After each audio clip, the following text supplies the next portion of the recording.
आप सबको बहुत बहुत नमस्कार। राजेश वानखेड़े जी का विशेष धन्यवाद। सोमान शेखर जी, अग्रवाल जी, मंच पे उपस्थित सभी बंधुओं का, और उससे ज्यादा आप सबका धन्यवाद कि इतनी तेज धूप में आप लोग सुनने के लिए बैठे हैं। एक तो स्कूल के बच्चों को तो जबरदस्ती भी बुलाया जा सकता है, तो वो सबका दबाव भी आपके ऊपर हो। आप दबाव में बैठे हैं या खुश होकर बैठे हैं? खुश होकर बैठे हैं, क्योंकि जब मैं स्कूल में था तो हमें भी ऐसे बिठाते थे स्कूल में कभी कभी, और जब कोई बोलने आता था तो हमारे मन में भाव आता था कि जितना कम बोले उतना अच्छा रहेगा, क्योंकि धूप बहुत चुभती थी, परेशान करती थी। तो वैसे तो मैं बहुत ज्यादा बोलने का अभ्यस्त हूँ, 1-2 घंटे पर मैं बहुत कम बोलूंगा ताकि आप लोग उतना धूप में परेशान ना हो और जल्दी उठ सके यहाँ से। करीब 10 दिन पहले हमारे पास दिल्ली में फोन आया कि 7 नवंबर को यहाँ एक विशेष कार्यक्रम होता है। मुझे सबसे अच्छा लगता है वहां जाना जहां किसी महापुरुष का जन्म हुआ हो, मृत्यु हुई हो, उसकी यादें जुड़ी हो। और जब मुझे पता लगा कि डॉक्टर अम्बेडकर का जन्म यहाँ हुआ, आज पता लगा कि 80 अभी यहाँ पर हैं, तो मैं अक्सर भारत में और दुनिया के सभी क्षेत्रों में घूमता हूँ और ऐसे स्थानों पर जाना पसंद करता हूँ जहाँ ऐसी स्मृतियां हों। भारत के विभिन्न नेता, चाहे महात्मा गांधी हों या और नेता उस समय के हों, उन सभी के जन्म स्थान, शहादत स्थल, वो सब मैंने देखे हैं। कई कई घंटे वहां बैठा हूं। डॉक्टर अम्बेडकर मेरी नजर में एक अत्यंत महान नेता हैं। उनको मैं अब्राहम लिंकन के बराबर समझता हूं। अब्राहम लिंकन ना होते, आज जैसा अमेरिका हमें दिखता है वैसा अमेरिका ना होता अगर अब्राहम लिंकन अपने जीवन का बलिदान न करते। 1776 में अमेरिका आजाद हुआ, या कह सकते हैं कि 1787 के आसपास उसका संविधान पूरा लिखा गया। लेकिन वहां आजादी मिलने के बाद भी जो वहां के दास थे, स्लेव्स थे, उनको आजादी नहीं मिली थी। उनकी आजादी लगभग 90 साल के बाद हुई, 1860 के दशक में हुई।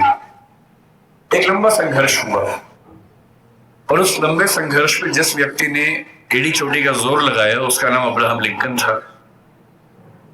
लिंकन के खिलाफ अमेरिका के बहुत सारे लोग थे, पर वो अड़ गया, और अंत में उसने संविधान में संशोधन करवा के, जिसको हम अमेरिकी संविधान का 13th अमेंडमेंट कहते हैं, वो पारित करवाया। और जिसके बाद से वहां दास व्यवस्था समाप्त हुई। उसकी कीमत यह है कि उसके कुछ ही समय के बाद अब्राहम लिंकन की हत्या हुई, लेकिन वो अपने जीवन की बलि देकर कम से कम अमेरिकी समाज के बहुत बड़े हिस्से को आजाद करवा के चले। अम्बेडकर जी कहते थे कि जिंदगी बहुत लंबी होने का मतलब नहीं, जिंदगी महान होनी चाहिए। और महान जीवन का मतलब ये होता है कि सफल होना तो बहुत छोटी बात है। डॉक्टर अम्बेडकर हमारी संविधान सभा के वो मेंबर थे जो सबसे ज्यादा पढ़े लिखे थे। एक ऐसा व्यक्ति जिसने पीएचडी भी 3 कर रखी हो और चौथी बार में और उनको मिल गई हो।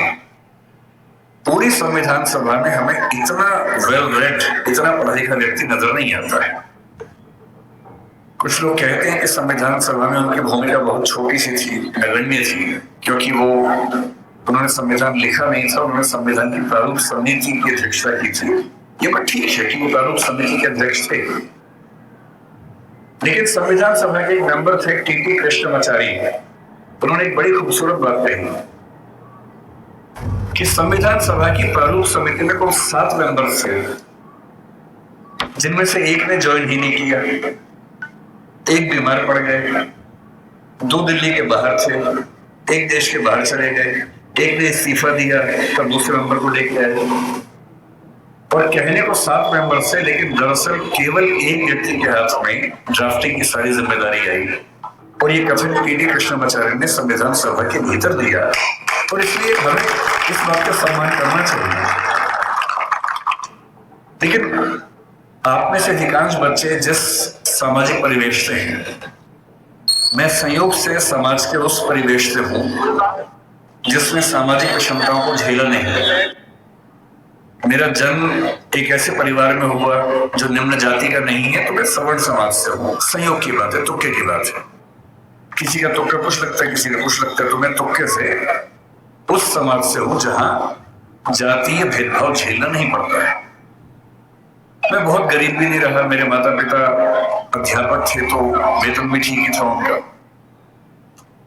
और इसलिए मैं देखता हूं कि हमारे समाज में सामान्यतः एक राय ऐसी बन गई, डॉक्टर अंबेडकर केवल दलित समाज के नेता हैं, उन्होंने केवल उनके लिए कुछ महान काम किए। और मेरा मानना है कि इस गलत फहमी से हमारे समाज को बचना चाहिए।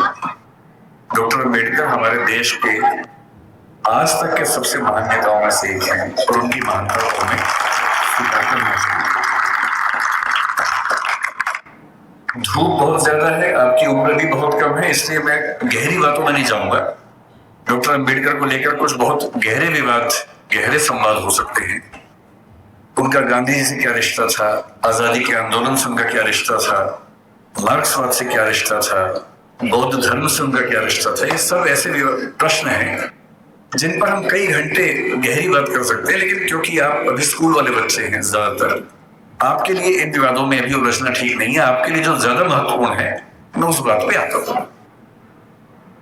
मैंने पिछले 1 साल में जो यात्राएं की, उसमें एक यात्रा कोलंबिया विश्वविद्यालय न्यूयॉर्क की, और वहां जाते ही मैंने अपने दोस्तों से पूछा कि भाई यहाँ डॉक्टर अंबेडकर पढ़ते थे, कोई ऐसा मेमोरियल उनका है क्या?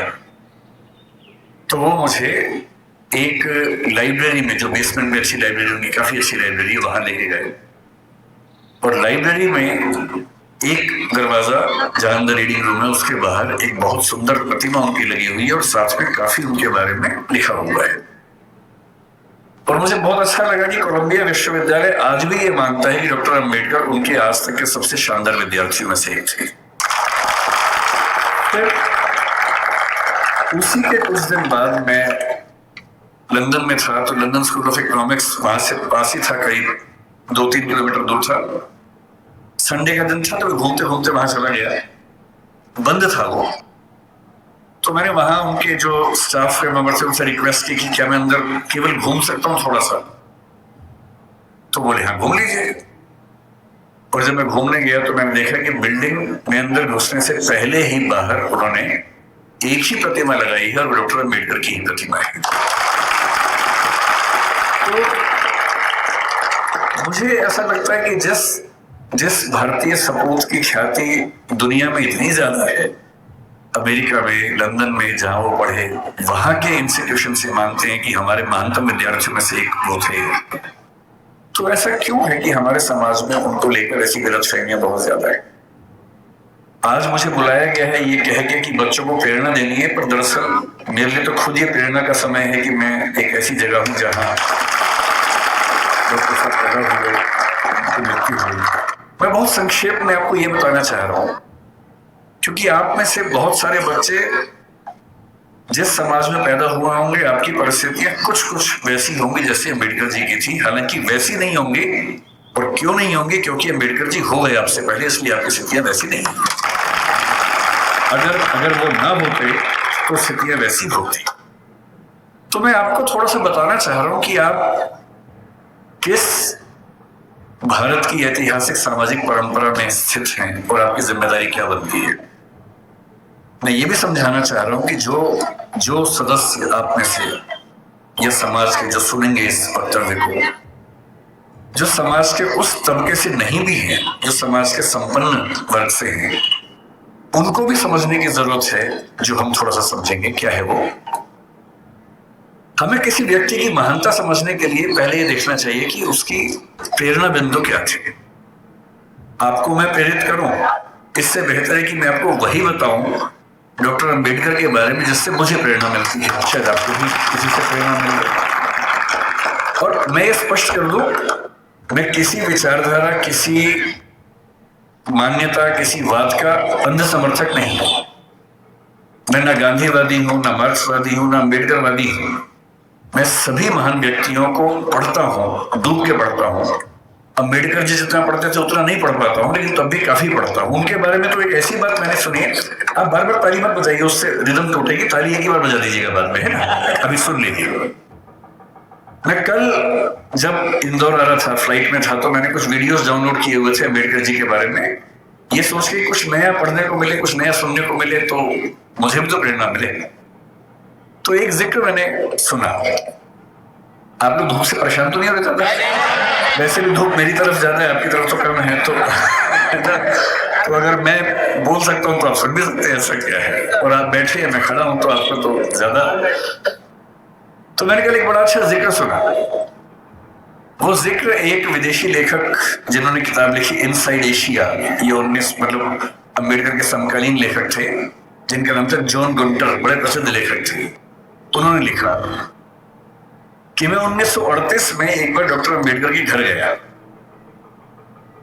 और मैं दंग रह गया, उनकी लाइब्रेरी में किताबें गिनने लगा। तो उसके बाद पता लगा कि उनके पास उस समय 8000 किताबें थी। ताली नहीं बजानी है, नहीं, सुनना है, केवल सुनना है। 8000 किताबें थी। और जिस दिन डॉक्टर अम्बेडकर की 1956 में 6 दिसंबर को मृत्यु हुई, मैं जिस चीज से सबसे ज्यादा उनका प्रशंसक हूं, उस दिन उनके पास 35,000 किताबें थी।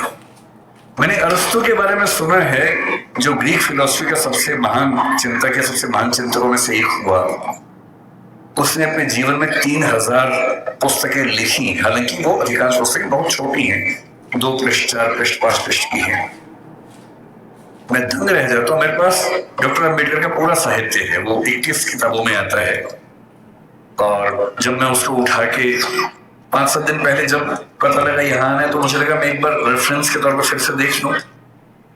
इतना मोटा बंडल है उन किताबों का जो डॉक्टर अम्बेडकर ने केवल अपने 65 साल के जीवन में लिखी है। उनको समय कम मिला। ये ईश्वर या नियति की क्रूरता है कि उनको समय कम मिला। अगर उनको 10-15 साल और मिल जाते तो निस्संदेह हमारा देश जैसा है उससे बहुत बेहतर होता। लेकिन नियति का मामला है। मैं देखता हूं कि हमारे समाज में बहुत लोग उनका विरोध करते हैं। उनको लगता है कि ये दलितों का नेता है, ये हिंदू धर्म के बहुत खिलाफ था, ये बहुत नाराज रहता था। लेकिन उन्होंने उन परिस्थितियों को, उस बैकग्राउंड को देखा नहीं जो आज मैं आपसे डिस्कस करूंगा। आपने सुना होगा जरूर, नहीं सुना तो आप सुन लीजिए और फिर तुलना कीजिए कि आज आप जहां हैं क्यों वहां हैं। अगर अम्बेडकर साहब ना होते या ज्योतिबा फुले ना होते, उसके 500 साल पहले कबीरदास ना होते, उसके 2000 साल पहले बुद्ध ना होते, तो दरअसल हम वहां नहीं होते जहां जब बैठे। क्या उन्होंने क्या झेला अम्बेडकर जी ने? क्योंकि आप बच्चे हैं, इसलिए मैं वही सी चीजें बताऊंगा जो आपको थोड़ा सुन के समझ में आएंगी और प्रेरणा मिलेगी आपको। जब वो 6 साल के हुए, यही पैदा हुए, यही उनका घर है, मुझे बताया गया इसी घर में उनका जन्म हुआ। आप लोग कितने सौभाग्यशाली हैं कि आप यहाँ आते हैं। मैं तो पहली बार जीवन में आया हूँ। कुछ दिन पहले इंदौर पहली बार मैं आया था, 1 साल पहले। मुझे ये नहीं पता था कि इतना पास में वो जगह है, वरना मैं उसी दिन आता। तो मुझे बड़ा आश्चर्य हुआ कि मैं इंदौर तक आया भी और मुझे पता नहीं चला। तो जब वो पैदा हुए इसी जगह, क्योंकि उनका सौभाग्य था कि वो एक सूबेदार के बेटे थे, इसी सेना में काम करने वाले। मुझे आज पता लगा कि MHOW क्यों कहते हैं, मिलिट्री हेडक्वार्टर्स ऑफ वार उसका नाम था। मैं परेशान था कि महू की स्पेलिंग MAHU क्यों नहीं है, MHOW क्यों है। तो आज पता लगा नहीं, वो एक एक्रोनिम है, उसकी फुल फॉर्म एक है। वो जिस समाज में थे उस समाज के बच्चे स्कूल में नहीं पढ़ते थे, उनको पढ़ने की अनुमति नहीं थी। पर क्योंकि वो सूबेदार के बेटे थे, और सूबेदार एक कमीशन पद होता है सेना में, बड़ा पद होता है, तो इतना हो गया कि उनको स्कूल जाने का मौका मिल गया। पर उनकी माँ को, आदरणीय भीमाबाई जी को अच्छे से पता था कि जब बच्चा स्कूल जाएगा तो उसके साथ बहुत बुरा बर्ताव होगा, जिसको आपकी भाषा में बुलिंग कहते हैं, आजकल के बच्चों की भाषा में बुलिंग कहते हैं, उसका खतरा था। माताओं को, पिताओं को बहुत चिंता होती है कि हमारे बच्चे के साथ स्कूल में ज्यादती ना हो, बदतमीजी ना हो। कल को आप भी पेरेंट्स बनेंगे, आप भी इस दर्द से गुजरेंगे। ऐसे कई बच्चे होते हैं, कोई फिजिकली उतना ठीक नहीं है, कोई मेंटली उतना ठीक नहीं है। जब वो स्कूल जाते हैं बच्चे, एक तो पहले वो पीड़ित है, उसके बाद स्कूल के बाकी बच्चे उनका मजाक बनाते हैं, चिढ़ाते हैं। पेरेंट्स को इतना दर्द होता है इस बात से, लेकिन क्या करें।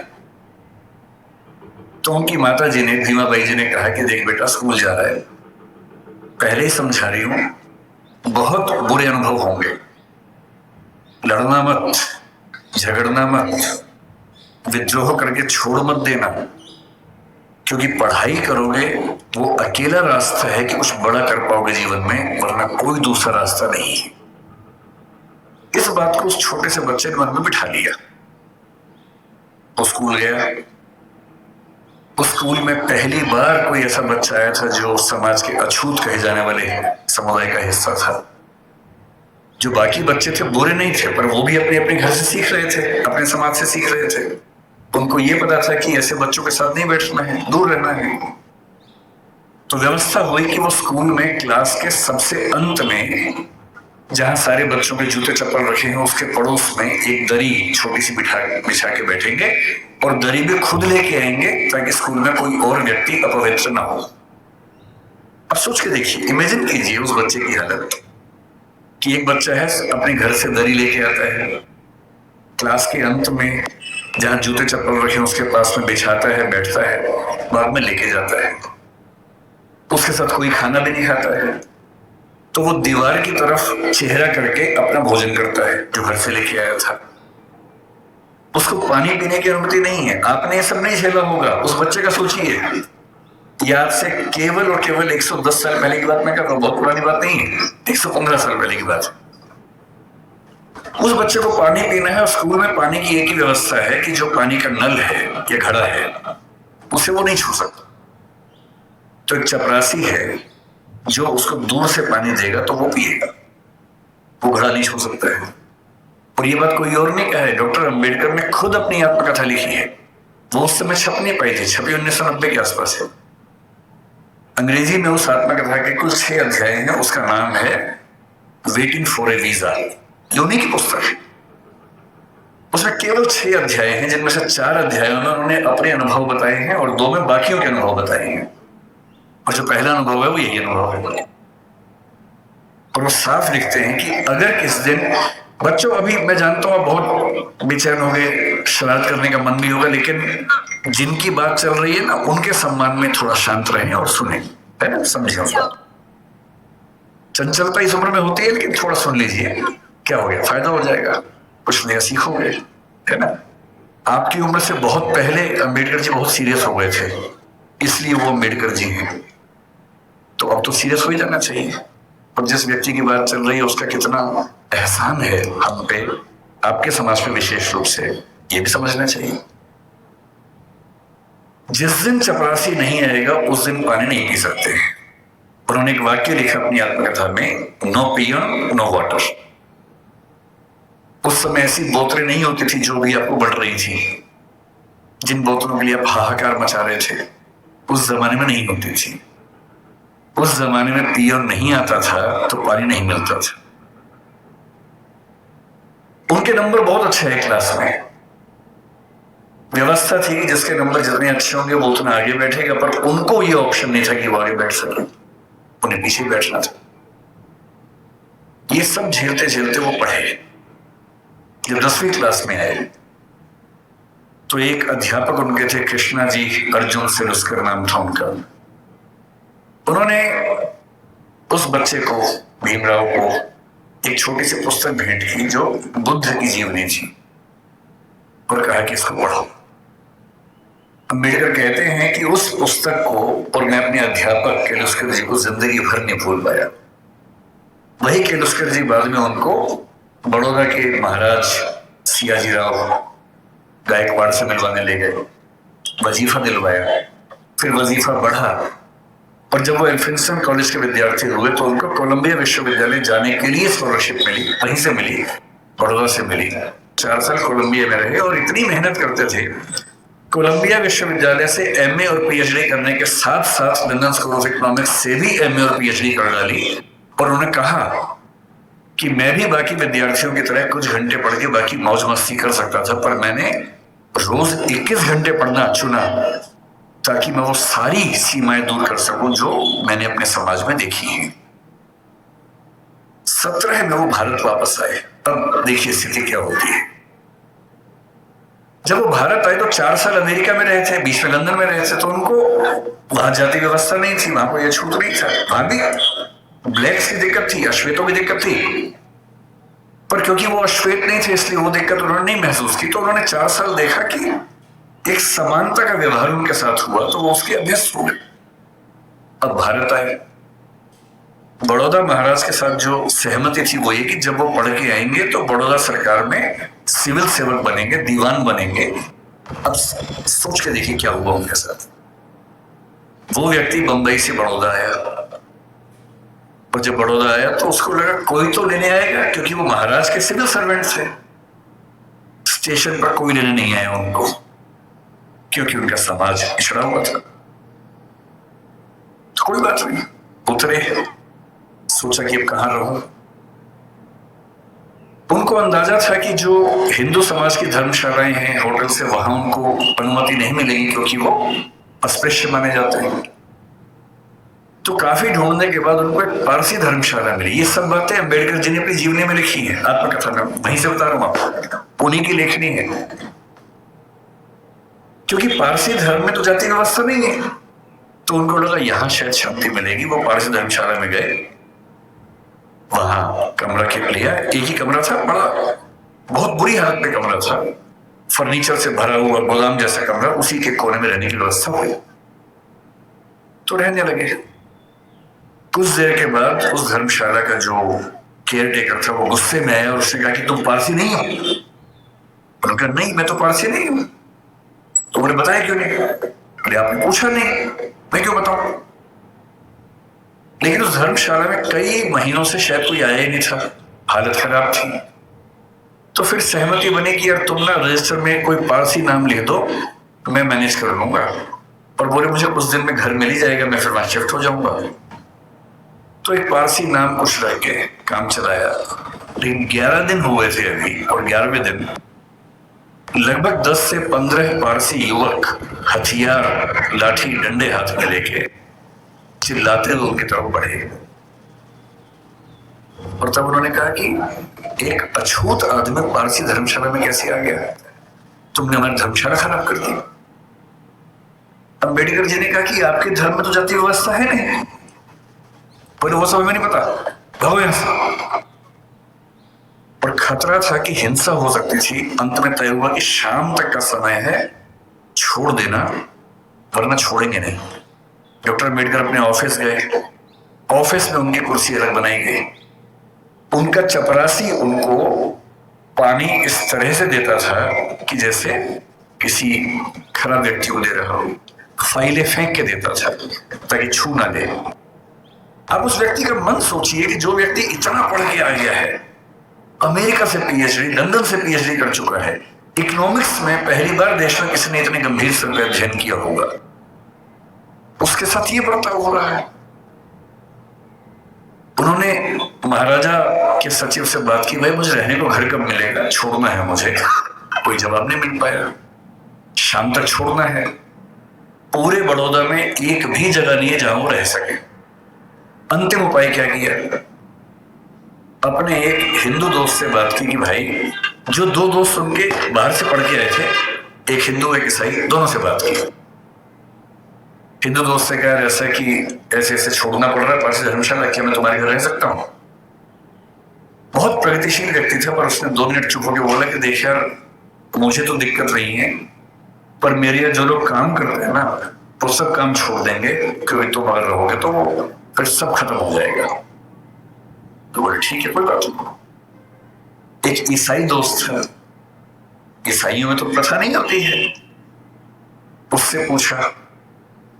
उसने कहा यार, हूं तो मैं ईसाई, लेकिन कुछ पीढ़ी पहले हम हिंदू थे, तो हमारे परिवार में अभी तक वो संस्कार हैं, और मेरी पत्नी इस बात से भड़क जाएगी कि आपने एक अछूत को अपने घर में कैसे बुला लिया।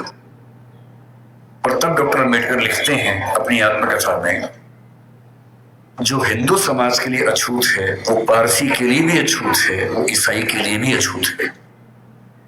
और यही मुंबई में सिडनेहम कॉलेज में जब वो प्रोफेसर बन के गए, वहां भी ये बर्ताव हुआ कि उनको पानी पीने की व्यवस्था अलग थी। सिडनेहम कॉलेज जो कि बहुत प्रतिष्ठित कॉलेज है मुंबई का, एक बार घड़ा छू लिया तो घड़े को तोड़ा गया पवित्र करने के लिए, और तब उनको फिर ये लगा कि ये अलग अलग धर्म जो दावा करते हैं कि हम समानता वाले धर्म हैं, उन सबका ऐसा बर्ताव क्यों है। फिर एक घटना लिखते हैं अम्बेडकर जी अपनी आत्मकथा में। एक बार वो नासिक से औरंगाबाद जा रहे थे निजी यात्रा में कुछ दोस्तों के साथ। उन्होंने जानबूझ के सबसे कहा किसी को बताना मत, मैं नहीं चाहता किसी को पता लगे, निजी यात्रा रखेंगे इसको। रास्ते में दौलताबाद का किला पड़ा। दौलताबाद का किला ऐतिहासिक स्थल है, उनकी इच्छा हुई देखते हैं उसको। तो 7-8 दोस्त खूब धूल मिट्टी झेलते हुए वहां पहुंचे। किसी को बताया नहीं था। जब पहुंचे तो वहां एक पानी का हौद था जहां पर लोग हाथ मुंह धो लेते हैं। इन सब ने वहां पर हाथ मुंह धो लिया। इतने में वहां कुछ मुस्लिम युवक गुस्से में आए हथियार लेके। उनको किसी ने बता दिया था कि ये लोग पछूत समुदाय से हैं, पकड़ने लगे उनके साथ। अम्बेडकर जी ने उनको समझाया, डांटा, कहा भाई तुम तो मुसलमान हो और तुम्हारा धर्म तो कहते हैं कि हम सब बराबर हैं। तो बोले वो सब बेकार की बात है, तुमने हमारा ये अपवित्र कर दिया है। और हालत ये आ गई कि अम्बेडकर जी को लगा कि अब हिंसा भी हो सकती है और ऐसा ना हो कि कुछ बड़ा नुकसान हो जाए। किसी तरह से वहां से जान बचा के, हालांकि बाद में उनको देखने की परमिशन मिली, किला देखा, वापस आए। और उस दिन उन्होंने लिखा भी डायरी में, जो हिंदू पारसी ईसाई के लिए अछूत है वो मुसलमान के लिए भी अछूत है। आप अनुभव सोचिए उस व्यक्ति के जिसको समाज के सब समुदाय गाली दे रहे हैं। इतना पढ़ने के बाद जो बड़ौदा के राजा का सैन्य सचिव रह चुका है, जो व्यक्ति सिडनेहम कॉलेज में असिस्टेंट प्रोफेसर रह चुका है, और वो लगातार कोशिश कर रहे हैं कि इस समाज के भीतर हमें एक्सेप्टेंस मिल जाए, हमारे समाज को एक्सेप्टेंस मिल जाए।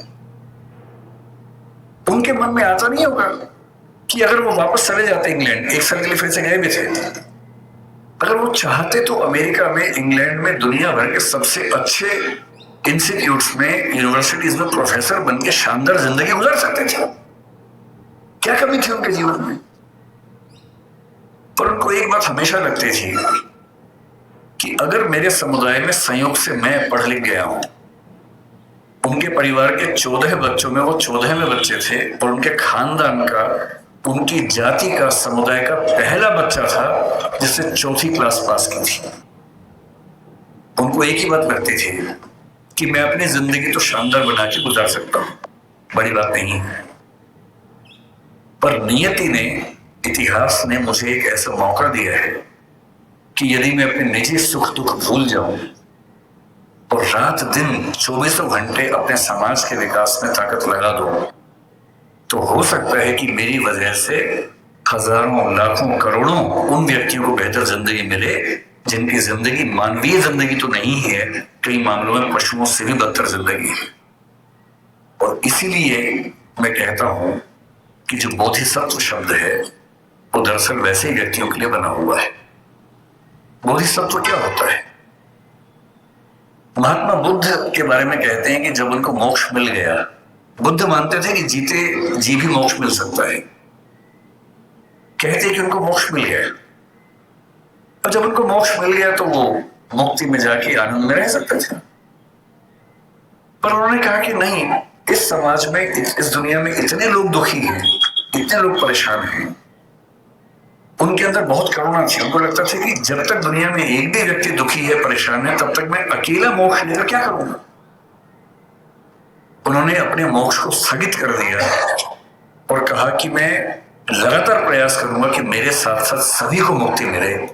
और तब से बुद्धिज्म में कंसेप्ट आया कि जो व्यक्ति अपनी मुक्ति के लिए अर्ह है, एलिजिबल है, उसके बाद भी मुक्त नहीं होना चाहता, क्योंकि वो चाहता है कि मैं सबको मुक्त करके मुक्त होऊंगा, उसको बोधिसत्व कहते हैं। और इस समाज में यदि कोई सच्चा बोधिसत्व हुआ है तो डॉक्टर अम्बेडकर हैं। इस बात को हमें ईमानदारी से मानना चाहिए। इतने बुरे अनुभवों से गुजरने के बाद इस व्यक्ति को गुस्सा क्यों नहीं आएगा? इस व्यक्ति के अंदर नफरत पैदा क्यों नहीं होगी? ऐसा ही हुआ था 1848 में ज्योतिराव फुले के साथ। फुले अंग्रेजी माध्यम से पढ़े हुए व्यक्ति थे और जब पढ़ाई खत्म हुई उनकी 1847 में, 1848 में उनके एक मित्र ने, जो कि उच्च जाति का था, कहा कि मेरी शादी है तो मेरी शादी में आना। इनको भी लगा ठीक है चलता हूं, उसी शादी में चले गए। उस शादी में वो गए और दूल्हे के माता पिता ने जैसे ही देखा कि एक अवर्ण व्यक्ति विवाह में आ गया है, इतना खराब से उनको लताड़ा, इतना अपमान किया। और ज्योतिराव फुले कहते हैं कि वही मेरा टर्निंग पॉइंट था। मुझे इस अपमान और इस जिल्लत से सिर्फ खुद को नहीं, अपने समाज के हर व्यक्ति को बाहर निकालना था। और इसलिए 1848 में उन्होंने पहली बार लड़कियों का स्कूल खोला, अपनी पत्नी को पढ़ाया, देश के इतिहास में पहली बार लड़कियों की पढ़ाई लिखाई की व्यवस्था की। आज ये जो बच्चियां बैठी हैं, अगर फुले न होते तो आज अब घर के अंदर चौका कर रही होती, चूल्हा चौका कर रही होती, यहाँ न बैठी होती। इसलिए जिन व्यक्तियों की वजह से हम अच्छा जीवन जी रहे हैं, उनके प्रति कृतज्ञ होना हमारा धर्म है, हमारी जिम्मेदारी बनती है। इतनी खराब परिस्थितियों के बाद जो व्यक्ति इतना आगे बढ़ा, उसने देश के लिए क्या क्या किया, हल्का सा अंदाजा ये भी आपको। जो लोग कहते हैं कि उन्होंने केवल दलित समाज पर कल्याण किया, वो बहुत छोटी बात कहते हैं। वो तो किया ही। उन्होंने महाड़ सत्याग्रह किया, उन्होंने पानी के लेकर खूब सत्याग्रह किया, मंदिर प्रवेश को लेकर सत्याग्रह किया। जब उनको लग गया कि सबसे बात नहीं बनेगी, वो नाराज भी हुए। 1927 में उन्होंने मनुस्मृति दहन किया। 1935 में येवला में घोषणा की कि मैं पैदा हुआ हूं हिंदू धर्म में, लेकिन मैं मरूंगा नहीं हिंदू धर्म में। महात्मा गांधी ने उनसे निवेदन किया कि ऐसा ना करें। उसके बाद 21 साल तक वेट किया ताकि समाज अगर बदल सके तो मुझे इतना बड़ा स्टेप ना लेना पड़े।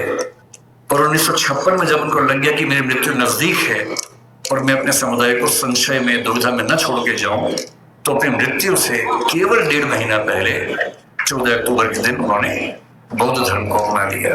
ये तो एक पक्ष है उनके जीवन का, जो दलित समाज या अछूत समुदाय को मुख्य धारा में लाने के लिए उन्होंने किया। उनके जीवन का उससे बड़ा पक्ष जो मेरी नजर में है, वो महिलाओं के बारे में। आपको अंदाजा नहीं होगा शायद, जब भारत का संविधान बना, उन्होंने बहुत जिद की। और ये बात 1935-36 से ही शुरू हो गई थी, आजादी के बाद तक चलती रही, कि महिलाओं को बराबरी मिलनी चाहिए। और महिलाओं को बराबरी देने के लिए यूनिफॉर्म सिविल कोड का आना बहुत जरूरी था, जिसको आजकल हम बोलते हैं समान नागरिक संहिता। यूनिफॉर्म सिविल कोड आज सरकार कह रही है कि हम लेके आएंगे। ये जिद जिस व्यक्ति की थी वो डॉक्टर अम्बेडकर थे। उनको पता था कि जब तक सामाजिक कानून सभी धर्मों में पुरुष और महिला के लिए बराबर नहीं होंगे, तब तक महिलाएं आगे नहीं बढ़ सकती। और उन्होंने कहा था, मैं किसी समाज की प्रगति का अनुमान इस बात से करता हूं कि वहां महिलाओं की हालत कैसी है। अगर महिलाएं पढ़ी लिखी नहीं है, वो घर के अंदर बंद है, तो समाज कैसे प्रगति करेगा? वो नेहरू जी से लड़ गए। जिस सरकार में वो कानून मंत्री थे, 1946 से 51 के बीच का जो दौर था, उन्होंने नेहरू जी से, जो प्रधानमंत्री थे, खूब झगड़ा किया कि यूनिफॉर्म सिविल कोड अब लेके आइए। उस समय नेहरू जी का मानना यह था कि 1951 के पहले आम चुनाव होने के बाद, जनता से विश्वास लेने के बाद मैं लेके आऊंगा। और अम्बेडकर साहब ने नाराज होकर इस मुद्दे पर देश के कानून मंत्री के पद से इस्तीफा दिया और एक भाषण दिया जिसमें कहा कि नेहरू जी ने अपने वायदे को निभाया नहीं है और महिलाओं की बराबरी के लिए जो प्रयास करना चाहिए वो प्रयास कर नहीं रहे। और फिर 1956 में उनकी मृत्यु होने से 1 साल पहले, 1.5 साल पहले, जो हिंदू कोड बिल था, Hindu code bill uniform civil code का एक बड़ा हिस्सा था जो हिंदू समाज के बारे में था, उसको 4 कानूनों के रूप में नेहरू जी ने पारित करवाया, जिसमें से एक हिंदू मैरिज एक्ट है, एक हिंदू सक्सेशन एक्ट है। और यदि आज हिंदू समाज की महिलाओं को वो सारे अधिकार मिल पाए हैं जो हिंदू पुरुषों को मिलते हैं, तो उसके पीछे जिम्मेदार सबसे बड़ा यदि कोई एक व्यक्ति है तो वो डॉक्टर अम्बेडकर है। इसलिए भारत की महिलाओं को, आप जिस भी धर्म को मानते हो, मुस्लिम समाज पर यूनिफॉर्म सिविल कोड उस समय लागू नहीं करवा पाए वो, अब शायद वो भी होगा। और किसी भी समाज हो, हिंदू समाज हो, मुस्लिम समाज हो, कोई भी समाज, यदि उस समाज की महिलाओं के साथ बराबरी नहीं है तो राज्य की जिम्मेदारी बनती है कि वो कानून बनाकर बराबरी लाए। और ये विचार मुख्य रूप से अंबेडकर जी का ही था, जिसकी वजह से आज हम यहाँ खड़े हैं। तीसरी बात, लोग कहते हैं कि आजादी के संघर्ष में उन्होंने इतना साथ नहीं दिया। ठीक बात है, उनकी अपनी प्राथमिकताएं थी। 1942 से 46 तक जब स्वतंत्रता संग्राम एकदम चरम स्तर पर था, वो वायसराय की काउंसिल में श्रम मंत्री थे या श्रम विभाग के प्रमुख थे। आज हम कहते हैं कि भारत में जो श्रम सुधार है, श्रम सुधार का मतलब किसी भी व्यक्ति को नौकरी पे रखेंगे तो कम से कम इतना वेतन देना ही होगा। न्यूनतम वेतन बोलते हैं, मिनिमम वेजेस बोलते हैं, प्रोविडेंट फंड बोलते हैं कि जब कोई व्यक्ति रिटायर हो तो उसको कितना पैसा मिलता है एक साथ। यदि कोई व्यक्ति 8 घंटे से ज्यादा काम करता है उसको अतिरिक्त वेतन मिलना चाहिए, ओवर टाइम की पेमेंट मिलनी चाहिए। ये सारे श्रम सुधार जिस व्यक्ति ने किए हैं भारत में, वो डॉक्टर अंबेडकर हैं। इसलिए वो जिम्मेदारी केवल दलित समाज की नहीं है, देश की सारी महिलाओं की भी है, देश के सारे मजदूरों और नौकरी करने वालों की भी है। इन सबके प्रति, सब ठीक है, इन सबके प्रति डॉक्टर अंबेडकर की भूमिका ऐसी है कि हम उसको भूल नहीं सकते। अंतिम बात, आपकी स्थिति को देखते हुए जल्दी खत्म करते हैं, उनसे हमें क्या सीखना चाहिए? क्या सीखना उनसे? उनसे हमें मुख्य रूप से 3-4 बातें सीखनी है। उन्होंने कहा कि मैंने जो कुछ सीखा है 3 व्यक्तियों से सीखा है, बुद्ध से सीखा, कबीर से सीखा और ज्योतिराव फुले से सीखा। सच बात है कि उन्होंने अपनी माँ भीमा बाई से भी बहुत कुछ सीखा, क्योंकि माँ ने ही सिखाया था कि भूल के भी झगड़ा मत करना, पढ़ना। और उनकी जिंदगी में एक टर्निंग पॉइंट ये भी था कि जब उनकी माँ की मृत्यु हो रही थी तो कोई वैद्य उनके घर तक नहीं आए, क्योंकि वो अछूत महिला थी, तो वैद्य उनके घर में कैसे आ सकता था। और तब उनको लगा कि मेरी माँ जिस रोग से मरी वो तो चलो एक दैहिक रोग था, पर ये समाज जिस मानसिक रोग से ग्रस्त है उसका इलाज जरूरी है। जीवन भर उन्होंने वो किया। अंबेडकर जी से आपको और हमें क्या सीखना चाहिए? मैं तो अपने हिस्से का सीखता हूं, आपको भी क्या सीखना चाहिए? देखिए, जो समाज का वंचित समुदाय है, जिससे हम में से अधिकांश लोग आते हैं, आपको समानता की स्थिति में आना है। अंबेडकर जी एक बड़ा सुंदर संविधान देश का लेके गए हैं। उस संविधान में एक हिस्सा मूल अधिकारों का है। बहुत इंटरेस्टिंग बात है कि हमारे संविधान के मूल अधिकारों में सबसे पहला अधिकार समानता का है, न कि स्वतंत्रता का है। क्योंकि समानता जरूरी है, पर अनुच्छेद 14, 15, 16, 17, 18 ये 5 अनुच्छेद पूरी तरह से समानता को स्थापित करने का प्रयास करते हैं। और आर्टिकल 17 में साफ साफ लिखते हैं, अस्पृश्यता का अंत किया जाता है और किसी भी रूप में इसका आचरण निषिद्ध होगा और दंडनीय होगा। अपने मरने से 1 साल पहले दबाव डाल के 1955 में उन्होंने अस्पृश्यता अपराध अधिनियम भी पारित करवा लिया, जिसके तहत अनटचेबिलिटी या अस्पृश्यता को या छुआछूत को अपराध घोषित किया गया। उनसे हमें क्या सीखना चाहिए? आपको क्या सीखना चाहिए? पहली बात, उन्होंने बड़ी गहरी बात कही थी कि शिक्षा शेरनी का दूध होता है और जो इसको जितना पीता है उतना ही दहाड़ता है। बिना शिक्षित हुए कुछ नहीं हो सकता। और यहां तक कहा कि तुम्हारे पैर में जूते हो ना हो, हाथ में किताब होनी चाहिए।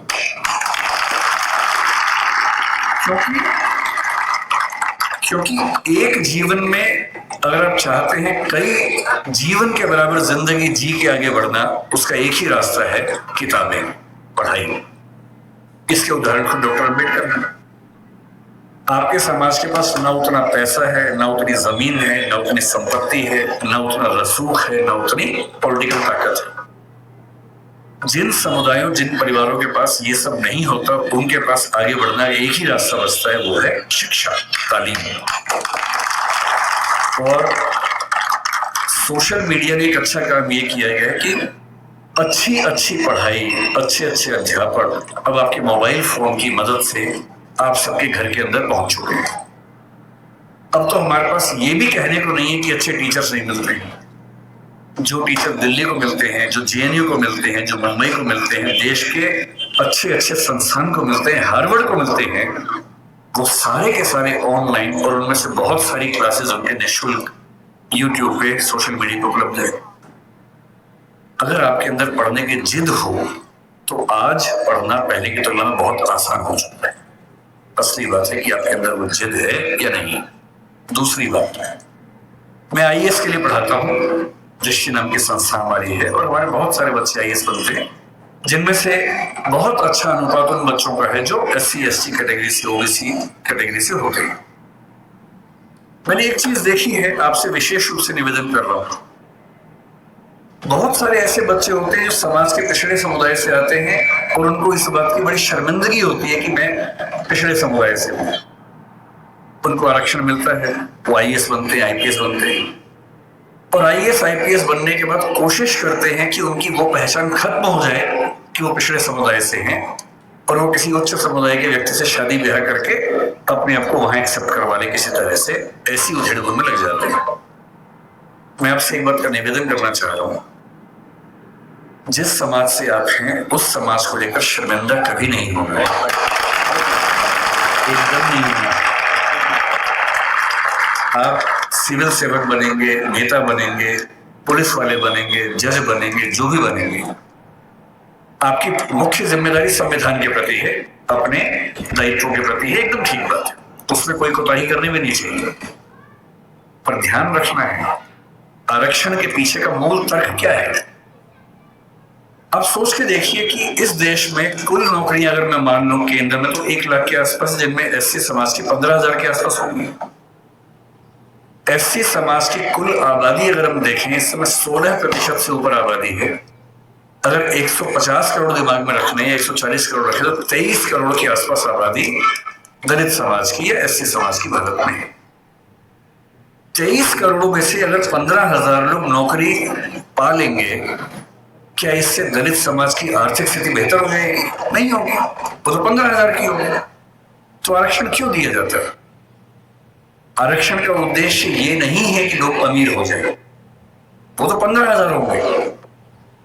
आरक्षण का उद्देश्य ये है कि जब पूरे एक गांव में एक दलित बच्चा या ST बच्चा या OBC बच्चा आईएएस बनता है या जज बनता है, उस गांव के हर व्यक्ति को कॉन्फिडेंस आ जाता है कि दिक्कत आएगी तो मेरा छोटा भाई मेरे साथ खड़ा होगा, और आपको वो छोटा भाई छोटी बहन बनना है।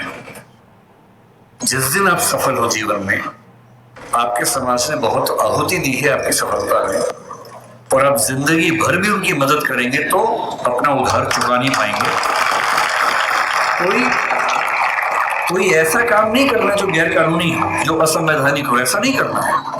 अपनी नौकरी की हदों में रहना है, अपने नियमों का पालन करना है। लेकिन जैसे आप आईएएस बनेंगे, आपके परिवार में कोई संकट में होगा, उसकी हेल्प करेंगे। ठीक वैसे आपके समाज में कोई संकट में है, पुलिस यदि उसके साथ बदतमीजी कर रही है, गैर कानूनी कृत्य कर रही है, तो उस पुलिस को आप फोन करेंगे तो उसके साथ कुछ गलत नहीं होगा, ये आप पक्का कर सकते हैं। अंबेडकर साहब से सीखना चाहिए कि मैं जिस पृष्ठभूमि से हूं उस पर शर्माना नहीं है। अगर वो पीछे की स्थिति है तो उससे लड़ना है, और अपने साथ साथ अपने पूरे समाज को मुख्य धारा में लाने के लिए टेढ़ी चोटी का जोर लगाना है। तो पहली बात सीखनी है पढ़ाई, दूसरी बात सीखनी है अपने समाज का साथ देना। पीछे कोई भी हट सकता है।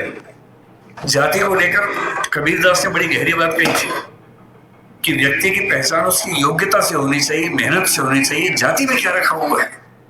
उन्होंने कहा, जाति ना पूछो साधु की, पूछ लीजिए ज्ञान। ज्ञान पूछो, मोल करो तलवार का, पड़ी रहन दो म्यान। म्यान में क्या रखा है?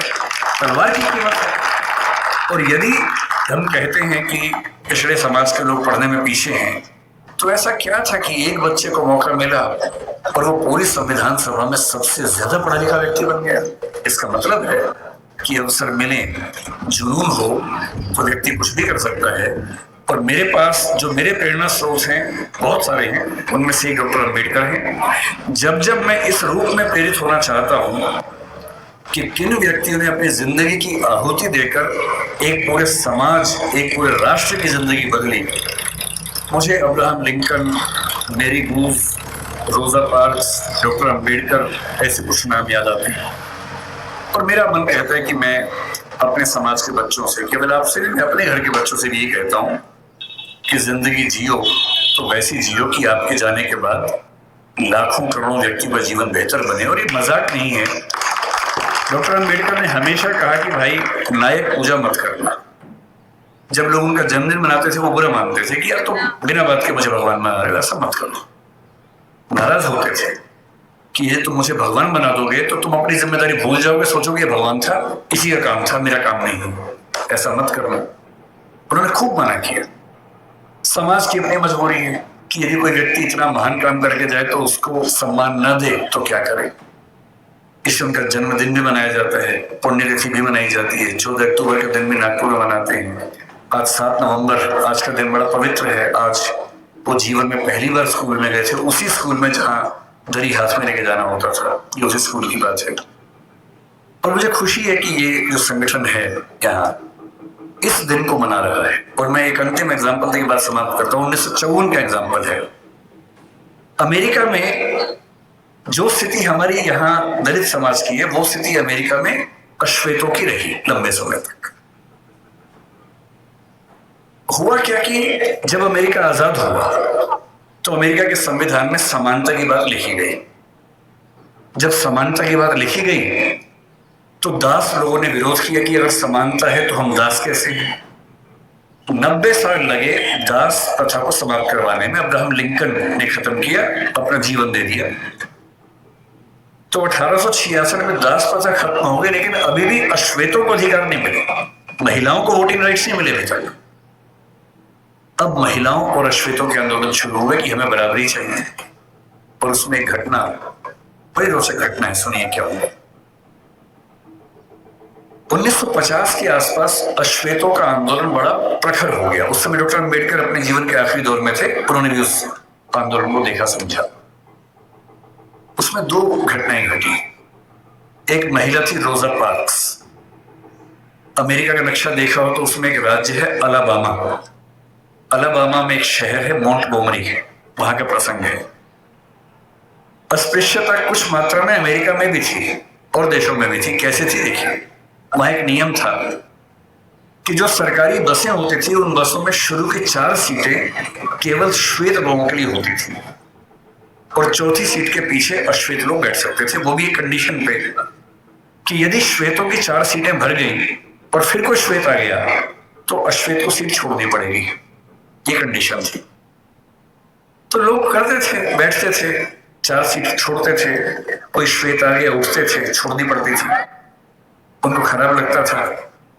ये वही पानी है जो उनको नहीं मिलता था, है ना। इसके लड़ना नहीं है, प्यार से लेना है, झगड़ा नहीं करना है। एक दिन उनके जैसा जी के देखो कि पानी नहीं मिला, एक दिन जी के देखो ताकि समझ में आए कि उनका जीवन कैसा था। क्या एक महिला थी जिसका नाम था रोजा पार्क्स, करीब 40 साल की, बहुत ही सभ्य महिला थी, अश्वेत महिला थी। कई बार उठ चुकी थी बस में बैठती थी, उठा दिया जाता था। एक दिन उसको बहुत गुस्सा आ गया। तो बस में बैठी थी 5वीं सीट पे, पहली 4 पे श्वेत लोग बैठे, कुछ लोअर आ गए। ड्राइवर जिसका नाम विलियम ब्लेक था वो उठा और उसने कहा कि आप उठिए। 3-4 लोग थे अश्वेत, सब उठ गए। उसका उठने का मन नहीं हुआ। ड्राइवर ने फिर कहा कि उठना होगा। उसने कहा ऐसा है कि मैं तो नहीं उठूंगी, जो करना कर लो। बस आगे नहीं बढ़ी। पुलिस आई। उस महिला का नाम रोजा पार्क्स था, कभी सर्च कीजिएगा नेट पर पता लगेगा। उसे गिरफ्तार किया गया, जेल में डाला गया। पूरे अफ्रीका और पूरे अमेरिका के उस राज्य के अश्वेत, यहां तक कि मार्टिन लूथर किंग जूनियर जो उस समय काफी प्रसिद्ध नेता थे, वो भी इस आंदोलन में शामिल हो गए। सभी अश्वेत व्यक्तियों से निवेदन किया गया कि सरकारी बस में बैठना ही नहीं है। तो सरकारी बस के एक प्राइवेट बस कंपनी को ठेका मिला हुआ था, वो चला रही थी। अश्वेत समुदाय ने बड़ी गजब की एकता दिखाई। 20-20, 30-30 किलोमीटर दूर उनके घर थे, टैक्सी से आए। अश्वेत टैक्सी वालों ने बस के बराबर किराए में टैक्सियां चलाई, लेकिन बस में नहीं बैठे। 1 दिन, 2 दिन, 3 दिन, होते होते 381 दिन आंदोलन चला। 381 दिन, 1 साल से ज्यादा कोई बस में नहीं बैठा। और अंत में अमेरिका के सुप्रीम कोर्ट को इस कानून को खारिज करना पड़ा जिसमें अश्वेत बैठ नहीं सकते थे, और वहां उस आंदोलन की समाप्ति हुई। डॉक्टर अंबेडकर हमारे समाज के रोजा पार्क्स बने, अब्राहम लिंकन बने। और अगर आपको लगता हो कि आपका जीवन खराब है, एक और घटना से अंतिम बात करके समझ लें। अमेरिका में जब समानता आई तो स्कूल शुरू हुए, अश्वेत बच्चे बोले हम भी स्कूल जाएंगे। कुछ अंबेडकर जी की याद आपको आएगी इस घटना से। अब अश्वेत बच्चे स्कूल जाएंगे, ये तो वहां के संविधान में लिखा हुआ था। तो वहां की सरकारों ने क्या रास्ता निकाला, कुछ स्कूल श्वेतों के लिए, कुछ अश्वेतों के लिए बना दिए। मामला सुप्रीम कोर्ट में गया कि भाई ये क्या समानता है, हम भी उसी स्कूल में पढ़ेंगे। तो सुप्रीम कोर्ट ने फैसला दिया कि नहीं, समानता का मतलब सिर्फ इतना है कि आपको स्कूल मिलेगा, अच्छी गुणवत्ता का मिलेगा, लेकिन अगर अलग अलग स्कूल है तो इसमें कोई दिक्कत नहीं है। तो ये व्यवस्था ठीक है कि अश्वेतों का स्कूल अलग, श्वेतों का स्कूल अलग। अब ये बड़ी दिक्कत थी अश्वेतों को। आंदोलन चलता रहा। 1954 में जब आंदोलन चल रहा था ये वाला, सुप्रीम कोर्ट अमेरिका का, उसको भी लगा कि अब समय बदल रहा है, और अमेरिकी सुप्रीम कोर्ट ने एक नया फैसला दिया, ब्राउन का मामला कहते हैं, और उसने घोषणा की कि समानता का जो 14th अमेंडमेंट की समानता उनके यहाँ है, उसके तहत समानता का सही मतलब ये कि जिस स्कूल में श्वेत बच्चे पढ़ेंगे उसी स्कूल में, उसी क्लास में अश्वेत बच्चे भी पढ़ेंगे। ये 1954 में हुआ। अंबेडकर साहब 56 में गए, उनके सामने की बात है, 2 साल आखिरी थे उनके पास। अब जब ये हुआ तो अमेरिका में हंगामा हो गया। श्वेत समुदायों ने इतना हंगामा किया, अपने शहर तक बदल लिए ताकि एक ऐसी जगह जाके रहें जहां केवल श्वेत लोग रहते हैं, उनके स्कूल में केवल श्वेत लोग पढ़ें। अब अश्वेत बच्चे स्कूल में कैसे जाएंगे? तो हुआ कि जो बस जाती है स्कूल की श्वेत बच्चों की, उसमें अश्वेत बच्चे भी जाएंगे। और मैंने वो कहानियां पढ़ी हैं विस्तार में, जब पहली बार अश्वेत बच्चे श्वेत बच्चों के साथ स्कूल में गए, उस बस को घेर कर पुलिस की कम से कम 10 गाड़ियां आगे पीछे चल रही थी, क्योंकि किसी भी तरफ से हमला हो सकता था, गोलियां चल सकती थी, बच्चों की हत्या हो सकती थी। और बहुत भारी संख्या में पुलिस बस के साथ साथ स्कूल के अंदर, स्कूल के बाहर खड़ी होती थी।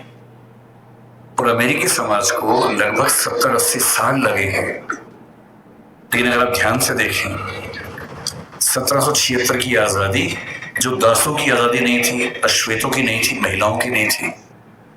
1866 में दासों की मुक्ति जो महिलाओं की नहीं थी, अश्वेतों की नहीं थी।